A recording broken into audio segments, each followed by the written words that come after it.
السلام علیکم ورحمۃ اللہ وبرکاتہ۔ میں محمد امتیاز پلام میں معزز ناظرین، مناظر اسلام حضرت علامہ و مولانا سید طاہر حسین صاحب گیاوی دامت برکاتہم العالیہ کا ایک قیمتی اور اہم بیان آپ کے سامنے رکھنے جا رہا ہوں۔ اس بیان کا خلاصہ یہ ہے کہ حضرت والا سے ایک بریلوی پوچھتا ہے کہ آپ کو ہم پہچانتے ہیں؟ حضرت نے کہا ہم تو نہیں پہچانتے ہیں۔ کہا کہ آپ وہابی ہو اور میں سنی۔ انہوں نے کہا کہ دیوبندی اور بریلوی میں بٹوارہ ہو گیا ہے، وہ اس طریقے سے کہ نیاز ہمارا، نماز آپ کی، روزہ آپ کا اور روزہ ہمارا۔ اس کا مطلب یہ ہوا کہ دیوبندی نماز زیادہ پڑھتے ہیں، اس لیے نماز دیوبندیوں کے مقدر میں، اور نیاز یعنی فاتحہ بریلوی زیادہ کرتے ہیں تو وہ ہمارے حصے میں۔ دیوبندی روزہ زیادہ رکھتے ہیں رمضان کے مہینے کے تو روزہ دیوبندیوں کے حصے میں، اور روزہ یعنی روزہ انور جس میں نبی پاک علیہ السلام کی قبر مبارک ہے وہ بریلویوں کے حصے میں۔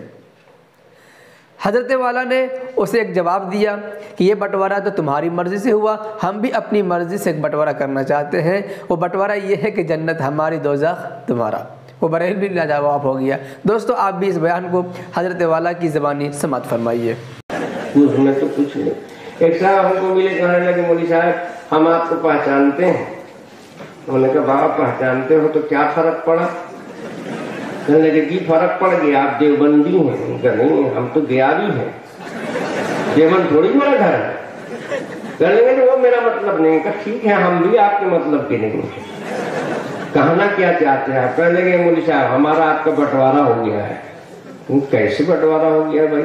کہا کہ دیکھیے آپ لوگ نماز بہت پڑھتے ہیں لیکن نیاز کبھی نہیں کرتے ہیں، ہم لوگ نیاز بہت کرتے ہیں، نماز کبھی غلطی سے پڑھ دیتے ہیں۔ تو آپ لوگوں نے نماز لیا، ہم نے نیاز لیا۔ اور کہنے لگے کہ آگے بھی بٹوارہ ہو گیا ہے، آپ لوگ جہاں رہتے ہیں رمضان میں ہوٹلیں بھی بند رہتی ہیں، سب لوگ روزے سے، ہم لوگ روزہ تو دل میں آیا رکھ لیا، نہیں رکھا تب بھی چلے گا۔ ہم لوگوں کو روزہ چاہیے، روزہ نہیں چاہیے۔ روزے پہ قبضہ میرا ہے، روزے پہ قبضہ آپ کا ہے۔ روزہ ہم نے لیا، روزہ آپ نے لیا۔ یہ بہت ہوشیار آدمی ہے بھائی، جتنا کل مال تھا اپنی طرف رکھ لیا، جتنا روکھا سوکھا تھا ادھر پھینک دیا، تو جھگڑا تو آٹومیٹک ہوگا۔ میں نے کہا بھائی صاحب یہ بٹوارہ ٹھیک نہیں ہے، آپ نماز ادھر دے دیا، بتائیے اس میں کیا ملے گا؟ مرغا ملے گا، کھچڑا میں کیا ملے گا؟ اور نیاز اپنی طرف رکھ لیا، اس میں تو سب کا مال ملے گا۔ اور روزہ ادھر رکھ دیا روکھا سوکھا، اور روزہ آپ دخل کر لیا، تو بتائیے سب مٹیریل تو چلا گیا ادھر، تو ہم سے آپ سے تو جھگڑا ہوگا۔ کہاں جی تو اسی لیے تو جھگڑا ہوتا ہے کہ ہم روزے والے ہیں، ہم نیاز والے ہیں، آپ روزے والے ہیں، نماز والے ہیں۔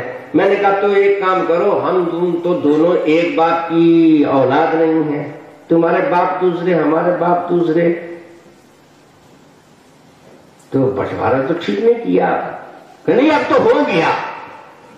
تو میں نے کہا جب ہو گیا تو ایک دم فائنل کر لینا تھا، ورنہ تو اس ملک میں قبرستان تو الگ الگ نہیں ہے، تم بھی اسی قبرستان میں دفن ہو گے مرنے کے بعد، ہم بھی وہیں، تو زندگی میں بٹوارہ ہو گیا، مرنے کے بعد تو جھگڑا ہوگا پھر وہاں۔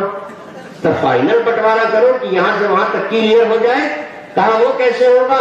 ہم نے کہا دیکھو تو تم نے اپنے پسند سے لیا ہے تو کم سے کم ہم کو بھی ایک اپنے پسند سے لینے دو۔ کہنے لے، وہ سمجھا ہی نہیں بات۔